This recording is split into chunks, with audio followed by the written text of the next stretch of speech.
what we'd set up was the question that had to do with change and what gets in the way of change. And we spoke about various things, about how we can integrate something that's new to us that leads to change, which could be anything. It really could be anything. It could be a style of playing guitar where you learned a better style, but you're going to have to implement that. It could be a principle in life that you want to incorporate. But because we're here in Jerusalem, and kind of the subject is Judaism and Torah, so we were going even more specific, straight to the jugular of what do you do when Judaism is the thing you're actually putting under the microscope, and you're gathering evidence on the veracity of Torah. You're trying to figure out the veracity of Torah, the claim of Judaism, the claim of Sinai, the claim of the Rambam, the claim of Rabbi Akiva, the claim of Hillel, the claim of Shammai, the claim of all of the Jewish sages for thousands of years, is that Sinai actually happened, that the Torah is real, that our history is as it has been written and carried down the tradition, like through the thousands of years, through the millennia, and that basically this is the real deal. So we're gathering evidence on that because we're trying to be scientific about it, and we want to know if you want to know if something's real, it's got to hit some threshold of evidence. Now you could not have absolute evidence because you weren't there. So you're going to be relying on what kind of knowledge? Not absolute knowledge, but you better answer this. I'm going to walk out for everyone who was here yesterday. 2 types of knowledge. No notes. Absolute knowledge and what? Oh. You just saved the entire class. Deductive knowledge. Now, none of us were there, so we got to already knock out absolute knowledge because we weren't there. So we're left with deductive knowledge, and so we gather evidence and gather evidence. And when we say evidence, it's not always going to be empirical evidence, like Eshet Torah is really good at offering, but it could be intuitive knowledge. Sometimes you just intuit something, and it's real to you, and that's it. It could be intuitive as well. For example, Pixie, you might be impressed by and maybe intuitively know something's real if you can tell the stories of it to the 3-year-olds. You can read the stories with the 5-year-olds and see their eyes light up to the stories. And then see the 18-year-olds reading it, but obviously going into depth in the laws of it all. And then you can find people in their 60s, 70s, 80s, 90s, just their eyes are already spinning from the incredible light they are extracting. That they're extracting from the same story that the 3-year-old was reading. Do you see how that's an intuitive knowledge? Like, hey, there's something here for everybody, no matter what age you are, there's a universal thing going on here. For someone else, another intuitive example would be, and this happened to my wife. You want to hear how my wife became observant? Nothing to do with God, nothing to do with Sinai, nothing to do with any of that stuff. It was simply, she went to a class while she was at Hebrew University where it took modern issues and let all the university students fight out the issues with all their varying majors and degrees. And they would fight out the issues, and then the rabbi would present the Torah's take on that particular topic. Which, like right now, I'm studying Talmud, I'm studying break and entry and the use of lethal force. That's a Talmudic passage. And so, different states are going to, I actually Googled the different states and their different laws regarding lethal force. It's an issue that people, especially in law and criminal law, would like to know about and write law. Based on the state you're in, you want to write law about that. Figure out what the right laws are. So the rabbi would bring the issues up, let them argue it out, and then in the end of the class, and don't forget there was hot rugelach, which is why my wife came in the first place. She just wanted the hot rugelach. You know what rugelach are? It's a little chocolate pastry. It's kind of a wrapped phyllo dough thing, Yeah. Back to our business. Why are we discussing chocolate rugelach? Oh, because my wife was eating the chocolate rugelach at this class. This is way out. Okay, back to business. After a few weeks of this class, the next thing my wife knows, she is keeping Shabbat, kosher, and everything. No concept of God, no concept of Torah from God, none of that stuff. She just realized that this rabbi had such an angle on every single modern issue, whether it was euthanasia, whether it was abortion, no matter what what they were dealing with, that he always way trumped the students. And really cut through it all, really cut through it all. But it wasn't the rabbi cutting through it all, it was our sages cutting through it all. So my wife just figured, hey, if the sages kept Shabbat, if Rabbi Akiva kept Shabbat, I'm keeping Shabbat. If the Rambam kept kosher, I'm keeping kosher. Every name the rabbi threw out from the tradition of rabbinic literature, they were all keeping Shabbat. They were all keeping kosher. They were all wearing tefillin if they were men, and they were all living the life if they were, they were all living the life of a Jewish observant life. So my wife said, I'm in. No concept of God, none of that business, no prayer, none of that. It was only a long time after that she was standing actually at an Aisha Tour event, which you're all welcome to. We do a very big event that's coming up. Today's the 25th day of the Omer, or 6th day today? Today's the 25th? Today's the 25th day of the Omer, so another 25 days. We're exactly midway. 26th day of the Omer. Oh, today's 26? I hear machlokas. Tonight might be what she suggested. 26 is tonight, no? Tonight, not today. Last night was 25. You have to clarify this. We can check it. No, don't check right now. I got it right here. It's on my calendar. Today is the... 26th. She might be right. It is, let's see, it's the 26th day of the Omer. You won. Thank you. Shirat Rachel won. Good job. So it's the 26th day of the Omer. In case anyone was spaced out, please say after me. It's the 26th day of the Omer. Try that together. It's the 26th day of the Omer. When you say that, you get a mitzvah, because our mitzvah is to count. So you just counted, you did a mitzvah, just like boom. Mitzvahs never were so easy. 26th day of the Omer. Anyway, 24 days from now, we'll be hosting a special event. It's all-night learning in this lobby right here. And we pack the place. People come from all over town. And tell your friends. It's really, a couple hundred people usually come. And there'll be classes all night long. And she came to that class. She came to the all-night learning, but it wasn't until sunrise when she stood overlooking the Western Wall with 80,000 people down there in total silence. Can you imagine getting 80,000 Jews to be quiet at the same time? 80,000 Jews in total silence.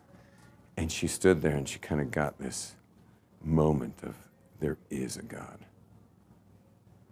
And then she became a God person. But she was fully observant. Do you get that? Was there a proof at all of Sinai? Was there a proof of God in any of that story? Zero. And now she's here 25 years later, with fully dedicated, never veered from that epiphany that she had at the Kotel on Shavuot night, and never veered even from wanting to be like the rabbis. The rabbis are doing it, I'll do it. I mean, how am I supposed to say I know more than them? They cut right through it all and always get right to the core of things. They understand things about some of the most modern issues that we're just barely able to get our heads around, and they seem to have cut right through it. So if they kept kosher, I'm keeping kosher. Or am I somehow smarter than them? Somehow smarter. And have you ever thought about that? Can I just share with you guys, this is going to be a little harsh, not for essentials, but it's a parenthetical. Have you guys ever thought about, the move, I'm not talking about someone who never kept Shabbat, never knew about Shabbat, but have you ever thought about the move away from something like Shabbat or kosher? Meaning, I know no one ever did it intellectually. It's purely emotional. But just think of it from as if you were being intellectual. You're basically saying you know more than the Rambam, Rabbi Meir the Vilna Gaon, Rabbi Akiva. You know, the list goes on and on and on and on of the greatest minds that ever lived, that plumbed the depths of all of creation. And they all kept the Shabbat. They all kept kosher. And so what I'm saying ultimately is I must know something they didn't. And purely intellect, obviously no one would ever not keep Shabbat, except emotionally, meaning they had some other issue. But if you went purely intellectual, it's like you know something they didn't. You get that? Like there's, oh, the Rambam, what'd he know? You know, I know better than Rambam. No one lives in a purely intellectual mode, though. If you look at it scientifically, it's basically we're saying we know more than them. Okay, back to our business. There's knowledge that is evidence gathered, and there's knowledge that's intuitive. And that was a long discussion on intuitive knowledge. Back to us. Whenever you're trying to figure something out, you have the issue of fear. There might be fear. Like if you're afraid of flying, no amount of evidence will ever get you on that plane, if you're really afraid of flying. And you can gather evidence, but you're still not getting on. If you're afraid of having your heart broken because you've been hurt before. So there's no amount of evidence that the person you're dating is the right one. You'll just keep pushing it off and pushing it off because there will be no amount of evidence because you don't want to get hurt again. If you've ever lost money big in an investment, there's no amount of evidence that this is a good investment that will get you to invest again. Unless, of course, you're going to be very courageous. And there are people who get married who've been hurt, but they're being very courageous. And there are people who invest after losing money. It may take them some time. They'll skip a lot of good investments and kick themselves for having skipped them. But eventually they'll invest. They'll get the courage. They're going to invest their money. But the fear factor takes away our intellectualism, meaning we'd all like to pride ourselves that we're intellectual people. But whenever it comes to gathering evidence for something that has a fear factor, we suddenly become unintellectual. And the question is why? Why does the fear factor make us unintellectual?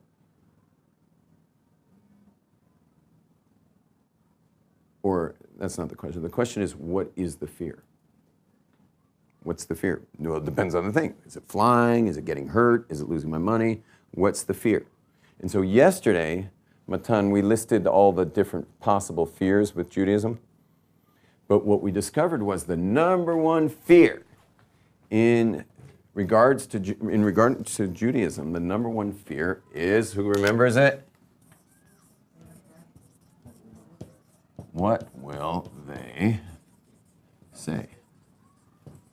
That's the number one fear, is what will they say? Which is pretty wild, because it's nothing to do with change or anything like that. Here you're like, it's a full lifestyle shift, but that's not the issue. I mean, you could have all kinds of lifestyle shifts that would be fine with you. You know, if you suddenly won $1 billion, you'd have a lifestyle switch. You'd be happy about it. You'd enjoy every part of the lifestyle switch. We don't have issues with lifestyle switch. Our issue is, what will they say if I have a lifestyle switch? Well, if you win the lottery, I'm just shaking it. I'm not nervous. I'm trying to get the ink into the pen.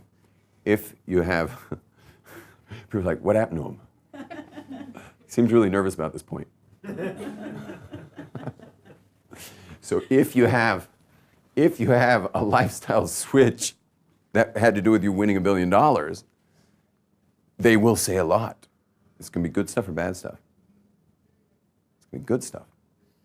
If you have a lifestyle switch that is toward observant Judaism, and you were raised Hasidic, and then you bailed, and then because of all the evidence, you decided to come back, what will they say? They'll say, Baruch Hashem, he's back. Baruch Hashem, she's back. But if you were raised secular and your parents put all their eggs in the secular basket, And that's where they've invested their life and their education and their own kind of delivery of right and wrong to you. And then you suddenly like win the Judaism lottery. What would they say? And what would the siblings say? What would the friends say? What are they going to say? Well, what they should say is, what does it take? What does it take to be someone who integrates Judaism from having not been raised that way? And we spoke a little bit about those different attributes. We spoke about being strong, spoke about being committed, spoke about being independent in your thinking, independent. We spoke about, what are some other ones? We spoke about being courageous. And the number one, what was it? Integrity. Because a lot of people heard those same classes and it didn't stick. They did not integrate the information. Whereas you heard the information and you became the information. A very rare character trait today. Not too many people become information these days. Just to illustrate that, I used to be a little bit jealous of high school dropouts in yeshiva life because I just noticed in the students that the high school dropouts integrated much better than the university students.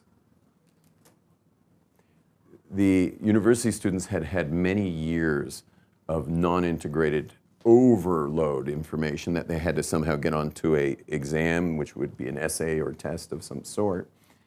They had to take information and quickly kind of mesh the numbers and then quickly pop it out onto some exam.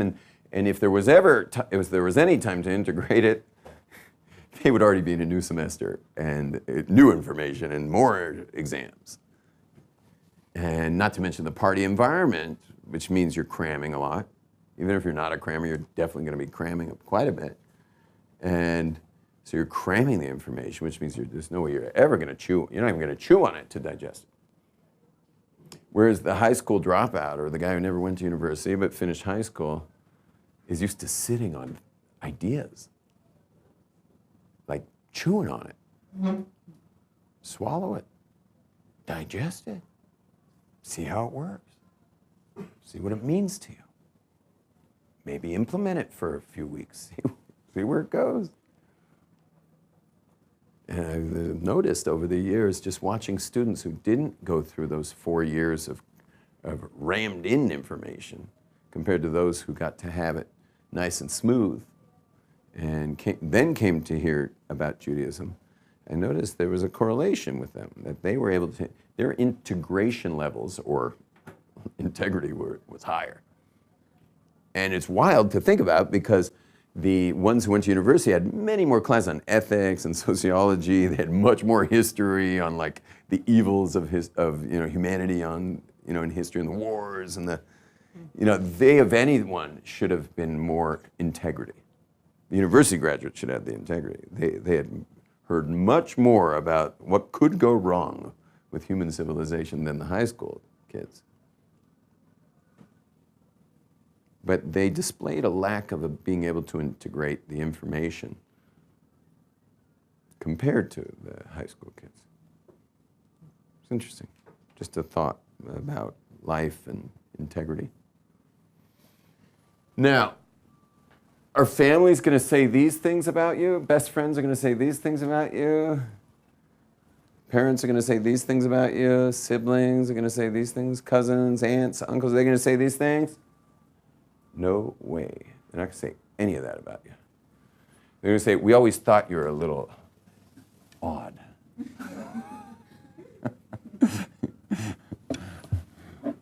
You were always looking for something, weren't you? Yes. You were weak. You were weak. He's having a weak time. Meanwhile, doing something like Jewish observance, it's kind of like when we grew up, the boys had to do pull-ups and the girls had to hold themselves up on the bar. Anyone go through any of this stuff? The girls had to hold themselves up, and it was just a matter to pass the physical thing. You had to like hold yourself up for a certain amount of time. Did any of the women have to do this? You had to do this? Would you have Torah schools or something? You grew up in Torah schools? Or? Torah? Yeah, so you probably didn't have. You guys grew up in Torah. You didn't have to do that growing up? You didn't have to do that growing up? Oh, you grew up in a Torah school. Yeah.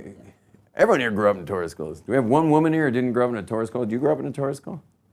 And they didn't make you hold a pull-up for a long time? I just asked a group of women this like 2 nights ago, and like half the room said they had to do this. Anyway, but can you imagine being told you were weak while holding yourself up for like weeks, months, years at a time, holding fast to Jewish values in the middle of a river going the opposite direction all the time? Like every single piece of media, every billboard, every new style is going directly against something you'd wear to Eish Torah, you know? It's like you're always going against this river, and you're just holding that pull-up up, and somehow friends and family are considering you a little weak right now. Right? So, when in fact this is what you're doing. So from now on, for the rest of this class, we are going to discuss why you should never, ever worry about what anyone thinks of you. And I'm happy to hear more ideas than the ones I'm going to share.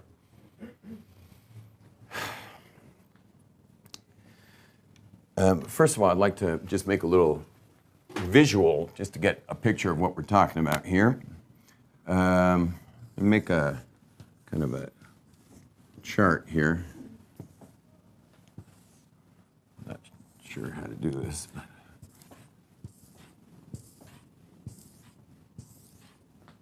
See, 1, 2, 3, 4, 5, 6, 7. 1, 2, 3, 4, 5, 6, 7. That might work. Is there a center here? 1, 2, 3. 1, 2, 3. I have to make one more row, maybe? I need a center here. Is this the center? Was this just a mathematical thing that it had to be even? It probably had to be even. Can someone tell me where the center is? Is this the center here? Okay, I put an X there. That X is you, okay? You're in the center. And around you are your immediate friends and family, like your immediate family here. And a best friend, let's say, okay? So that they get an X too. Because you're from a certain neighborhood with a certain scene and a certain way of doing things. It's like a culture, a little microculture of where you're from. I mean, think about it. Your parents didn't name you some weird name like Moon Unit or Dweeble or something like that. They gave you a name, and when they gave you that name, it fit into some kind of a culture in your neighborhood, your community, something. But it wasn't like totally out of the blue. That's why you'll notice, like, for example, my Persian friends, when they first started coming to America, so I got to immediately have Persian friends because of our synagogue, and they had English names that were really funny. I don't know where they got their names, but no one was naming their kids these names. Like one family alone, there was not a single kid I knew with, these are their boys, 3 boys, not a single kid I knew in a giant public school had any of these names. Came in, there was George,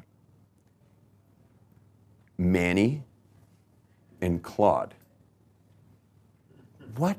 And they choose that on the airplane over from Iran or something? And there's nothing wrong with the names. They're great names, and I know George, I had a George here yesterday. Nothing wrong with Claude. Claude's kind of a cool name. Manny, it's my dad's name, you know. But just, you know how generations have names you use and generations use names you don't use? All 3 of those names were just way out of a hat for West LA, you know, but that's not the way it usually goes. What usually goes is they give you a name that fits, and there's choices of schools. They're going to send you to a school that fits also. And they're going to go to if you're Jewish, they're going to go to a synagogue that fits. There's a lot of choices in synagogues, and they're going to choose the one that best suits the lifestyle that they're raising you in. But not only is your family all X's, so are your friends and your cousins and your uncles and your aunts, at least if they live somewhat nearby. And then the community. And so it goes. I'm really getting tired of doing this.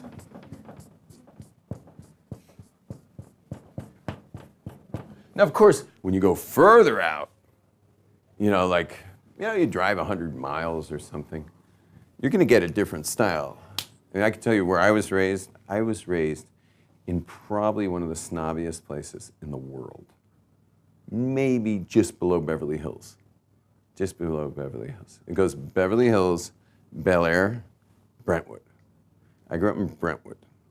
And we probably had the largest house and the largest property in all of Brentwood. And our house was worth some 2 times any home in Beverly Hills that was part of the regular south of Sunset Boulevard, Beverly Hills. Not the big estates, but the regular plots. And if you even drove from my house 5 minutes, you were already in a different culture than what our culture was. And we may not play with you. And if you're from the valley, forget it. Forget it. We're not even going to talk to you if you're from the valley. But basically, even being south of Sunset, I was, Sunset Boulevard in Brentwood only has a few blocks north. But if you were south of Sunset, it was like, that's okay. The ghetto. Pat him on the top of the head. Even 5 minutes from our house was a totally different world compared to the X-land we lived in, and all of our relatives in those neighborhoods and stuff. That's what we lived in. That's where we lived. That was our world. Now, you had the same exact thing.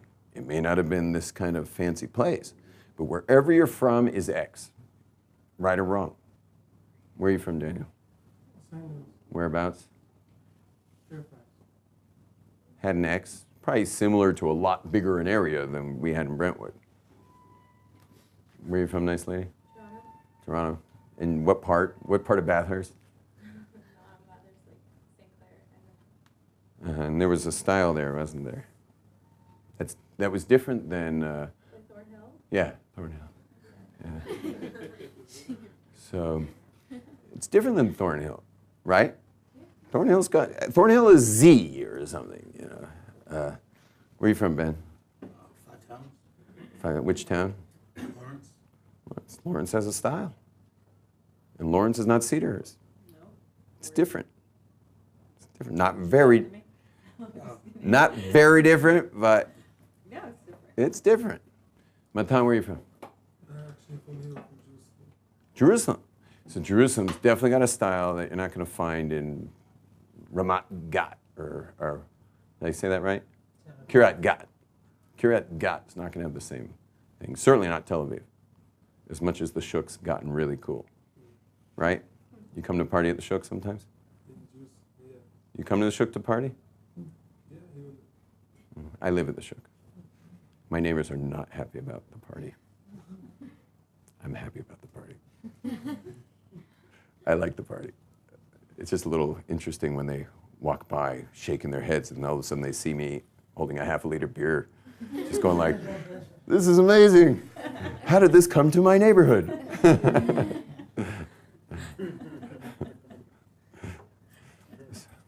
They're walking by going, the pay is good. There goes the neighborhood. Anyway, but it is incredible. 5-minute walk from my house, there must be over 20 types of boutique beers from Israel alone, not to mention the ones from all over the world that are being served there. And a 5-minute walk from my house, and I grew up loving beer from the youngest ages. I love beer. It's the whole Shuk. Every single place in the Shuk has. I was there. I didn't see the boutique ones. Maybe I can pick them up. If you went, no, it's not. You go to any of those, even the restaurants, like the fish and chips place. Remember the fish and chips place in there? So if you look in there, you'll see I think they have 2 different varieties from Alexander, which is in brewing Beit Shemesh. No, I guess it was okay. So, the person who doesn't know what they're doing says, give me a Gold Star and a Maccabi. But anyone who knows what they're doing is just like, I'll take the pale ale. I had one from Ramallah. You drank that? Wow. He The Tybee beer? Yes. It was the bottle or the on tap? The bottle. Yeah. Don't drink on bottles. I was just going by his recommendation. Yeah, from now on, only on tap. Only on tap. So let's just say that you have some experience. You have some experience where you leave the world of X. You left the world of X. Yeah, it happened to me. I went to Europe. I traveled through Europe, 17 countries for several months. The first few days, I was, enjoying a smoke and a beer with Europeans, and they were always talking badly about Americans. And I would always kind of pipe in and say, I'm American. Can we change the subject, or just please stop doing it? And they were like, you're American? Can you explain why you never fight a war anywhere near your country? And I would just be like, no. And they would just as soon as they'd find out I was American, they would just go in on me. And this was going on for day after day. And by the end of the week, of my very first week, I was no longer an X from Brentwood. I was a backpacking Y. I became a Y who suddenly, it took a week, but suddenly had an open mind about where I'm from, and what we consider normal as Americans is not necessarily normal. It's just what's normal for us. But it's not normal in the rest of the world. Europe's fed up with Google's infiltration into our lives. Americans would never even think of such a thing. We have such we're so placated by, no one would ever try to harm us because we've never dealt with such things. And Europeans are just get out of my business. And they're making lawsuits against Google, which the U.S. is printing it in their news, but no one in the U.S. would ever think about such a thing, which is really wild because the whole point of the U.S. was, what was it? Life, liberty, and the pursuit of happiness. But liberty, part of liberty is the privacy to fulfill your own destiny without everyone having to know about that. And Europeans don't like that. Anyway, I became a Y. When you hear new information or go to an environment that is not your own, you become a Y. You can't help it. You may fight for a few days, but eventually, if it's logical, if it makes sense, if it's realities that you just never considered before that you're saying, I think this is real, you become a Y. And in order for you to be a Y, for most people, they need to be around Ys for a while. But sometimes you got to come home. And so you come home, no longer an X. And now you're a Y. Does that look like a Y? Yeah. I'll make it better. You come back as a Y. And how's it going over there? How's it going being a Y amongst all those X's? Look at that. Does that look like fun? Is everyone going to be like, hey, here comes the Y. Dun, dun, dun, dun, dun. We're making a parade for Mr. Y coming off the airplane back to wherever you're from. They're all going to be really excited about you being a Y? No one's going to be excited about that. No, I mean, you might have someone who's very evolved and they're an evolved person and they're really, they're curious, they'd like to know what happened and stuff like that. Most people are going to be freaked out. And you want to hear something? The further they are away from you, like these people, do these people really care that you came back as a Y? Not really. Maybe someone will gossip a little on a phone call about you hear who freaked out. When you come in tighter, these people, yeah, they'd raise more of an eyebrow. It's a little uncomfortable around you, but okay, not a big deal. But once you start closing in, the closer you get, the harder it is for them that you're a Y, and the more likely you're going to hear about it. They're not going to be able to help it. Stuff's going to come out about you being a Y, and they're going to be very uncomfortable. very unhappy, and they may even attack. Not necessarily physically, but at least verbally. Now, you guys tell me, what's their problem? You see it up there. What is this group here? Let's just go the closest X's. What's their problem? What? You're affecting the X's around. You're affecting the X's around. Okay, what do you mean by that? Like there's a Y in that comfort zone. I mean, you're like the fly in the ointment. You're different. You're bothering them. Someone else? Just be creative, whatever comes to mind. What's bothering them about you? They're jealous. Maybe they're jealous, yeah. They feel like they weren't good enough. Okay, we weren't good enough, stuff we taught you, stuff we were all about. You know, you obviously found something else out, and you've kind of thrown our values into the wastebasket. They know that there should be a Y. Maybe because in this case, let's say it's Judaism that's on the table here, so you're like, this is a little too close to home here because I'm also Jewish, and maybe I'm supposed to be doing this too. Look in the mirror and maybe Yeah, look in the mirror. Like, maybe I'm supposed to be doing this stuff. somewhere deep in heart they feel that you are right. Yeah, maybe you're right, and no one wants to be wrong. And deep down, probably a lot do feel you're right, because if it's your parents, they remember their bubbies and zadies. And their bubbies and zadies were shaking their heads watching them assimilate. Yeah, they're bubbies and zadies, and it's not easy to have your parents shake your head. I don't care how much you think you're good at, like, not caring about your parents shaking their head. You care when your parents shake their head. It's just the facts. So they saw their parents shake their heads as they assimilated, and now their kids shaking their head. They got it from the outside, now they're getting it from the inside. Someone's shaking their head. And it's real uncomfortable. Real uncomfortable. But none of you got it yet. I mean, you all got aspects of it, but not it. Okay, I wouldn't have drawn it all up there if there's something else. Yeah. They're concerned that you don't respect their values as much as they prefer. Okay, yep. They might be feeling disrespected, and probably are. Feeling judged, that you're judging. Whether or not, one sec, Pixie, whether or not you are judging, they're feeling judged, right? You could come back like so not judgmental, and they're just, by the very fact that you're living a lifestyle that has integrated Jewish life. They have a guilty conscience. Yeah, they're just like feeling judged. Well, the guilty conscience, but they're also feeling judged by you. Pixie? You've changed and they haven't. They're still in their little X world, and you've come back. Yeah, like you've changed, you've grown, and they stayed the same. That's another one. Very good. You guys got a lot of excellent ones. I mean, you also changed the whole mathematical equation. Like, where they see themselves in relation to, you switched around everything, all the angles. And, So I forgot your first name. Shira's much more on it. Much more on it. Let me go a little further. Remember how I said that from wherever you're from, 5 minutes drive later could be another whole thing?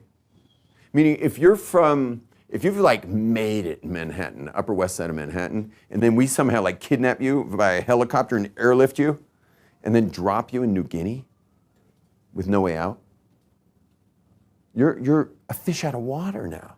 It's a whole new society all around you, and you're like, start watching the way they walk, and you're like, now you're kind of doing it after a while, like, okay, I guess I'll learn this world here. And if you drop a New Guinea person in Norway, they're going to also be a fish out of water. Because wherever you're from, listen carefully, wherever you're from is a fictional agreement. Wherever you're from is a fictional agreement. And it's an unspoken agreement.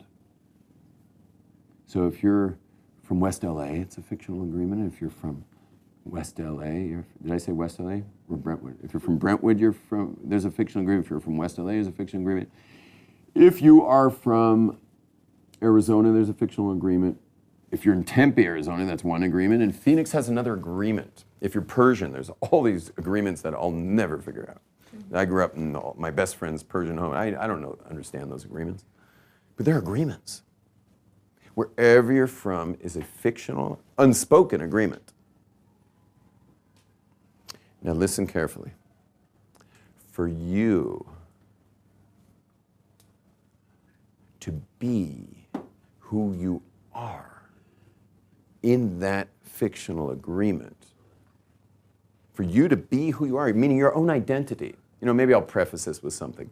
Human beings are very fragile. I mean, think about it. Clark, can I use you as an example? Clark, you were born where? London. Where in London? The Lindo wing. Meaning, where'd you grow up? What neighborhood? Hampstead Garden suburb. Hampstead Garden suburb.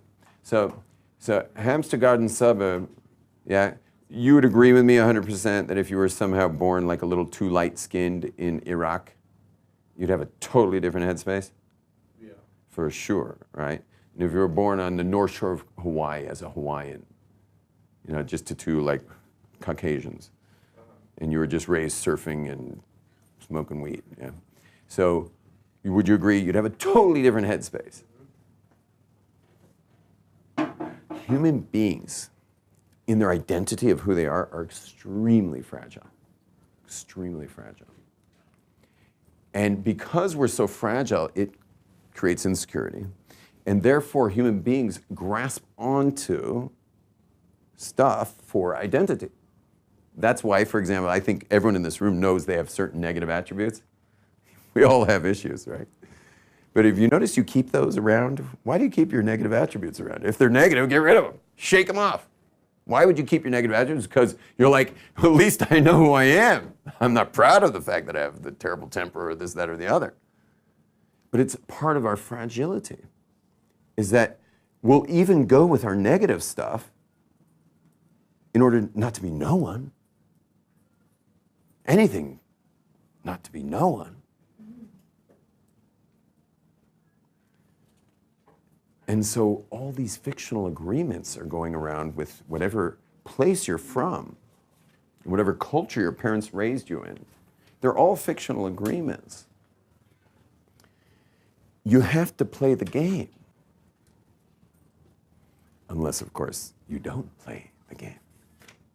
And if you don't play the game, it's a little scary because for a moment you don't know who you are. But chances are the reason why you're not playing the game is because you're finding out there's alternatives for who you could be that maybe hold more water than some fictional agreement. Like, for example, the information you hear usually in this room is an amazing alternative, and it's not a new fictional agreement. Aisha Torah is not offering a fictional agreement. My black vest and black pants, and black kippah, and black coat and black hat, and on Shabbos the furry hat, that's all fictional agreement. That for sure is just an agreement that certain people made, and that's a fictional agreement. But the actual mitzvahs that I do, and the Torahs that I study, and the general dedication in my lifestyle is hardly a fictional agreement. This is a major departure from a fictional agreement I grew up with in this fancy area of Los Angeles. This is my departure from it, not because I wanted to depart from it. It was just that when I got here, I realized, oh my gosh, I'm just totally, well, I already realized that in Europe, but I knew already that wherever you're from is so random. Meaning your whole identity based on where you're from is the most random thing ever. A totally unconsidered, undiagnosed, what's the word for it? Investigated reality where you're from. It's an uninvestigated fictional agreement. And when you learn something that's real and you integrate that thing, it takes strength. You got to be committed. You're going to have to be independent. You're going to have to be courageous. But when you internalize and integrate that or those values that you are learning, you're no longer playing the game. And when you're no longer playing the game, so you're a Y amongst all these X's, and you're actually doing fine.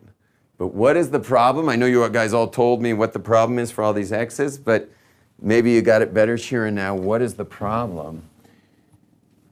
is that they, listen carefully, there's the final moments here. This class ends and another begins with a short break. Please look at this X right here and look at when you used to be an X. Just imagine. Who are they surrounded by? X's. It's very easy to be an X when you're surrounded by them. But when suddenly on your inner core you got a Y hanging around there, you don't know who you are anymore. People have been needing you to play certain games to be who they are. Again, it's a subtle point, but it's very deep. And when you stop playing the silly game of where you're from, because it's a silly game. Proof is, 100 miles away, they're playing different games. So it must be silly. I mean, it is arbitrary, random. I can't come up with enough adjectives of how silly it is. When you stop playing that game, they've lost a key X partner. They don't know who they are. And no one likes that feeling. So they don't embrace the new Y thing. They can't help it. They react. They have to react. And they'll do anything to get you back to being an X, not because they think it's better for you, but because now they can live with themselves. Because we don't know who we are. Human beings are very fragile when it comes to identity. People latch on to all kinds of random things, sports teams. I grew up going to all the sporting events, and people would punch each other's lights out because the guy was wearing another shirt in the crowd from the opposing team. They would talk about not knowing who we are, that we've taken on a sporting. You've seen people actually, I went to a sporting event, first one in 20 years. My dad gave me Laker tickets when I was in LA a month ago. I went to the Laker game. There were people wearing Lakers outfits, like they're on the team or something. In fact, I think I was the only one without Laker paraphernalia on in the whole place. This was full identification. Fragile, we're fragile. And therefore, our job is to be real, is to have integrity, strength, and all the stuff. And us rabbis around here and all the rabbis in Jerusalem, even where you're from, we'll hold you up. We'll do our best to support you. But in the end, you got to be the one with the strength. But you stop playing the game. Not only for you do you stop playing the game, but for them. Because, you see, what the average person who leaves this classroom and goes back to Kansas or goes back to wherever part of Jerusalem they're from or whatever part of New York they're from, the average person winds up developing an appendage when they get back to where they're from. Why? Why do they do that? For them. They don't want to hurt anybody. They don't want to upset their mom. They don't want to upset their uncles. They don't want to upset their dad, their grandma. They don't want to upset their siblings. For them. They become X's again. When, think about it, ladies and gentlemen, right now, and this is my final point. You were the last chance in an absolutely devastating dying generation to turn them around before they completely wash out into Never Never Land from the greatest tradition and the greatest common destiny that's still right. We're right on the edge of it. Look where we're having this class. We're right outside the Holy of Holies. We're back. There's only a few things left to do. But people are dropping like flies. And you can either have this trip be irrelevant when you get back for them, because, oh, it's really freaking everybody out, or you can be someone who lives it and is part of this destiny for them, because you're their last hope. Either way, it's for them. Do the right thing for them. And be an oxygen tank when there's no more oxygen left. Be a flashlight when there's a power outage, in people being able to see anymore. what's real and what's not. Make sure your trip to Jerusalem just sinks in full, like you're a sponge and you're just absorbing every last word, every last experience. Absorb it all so that when you get back there, you can be a why for the world of X's out there. Thank you.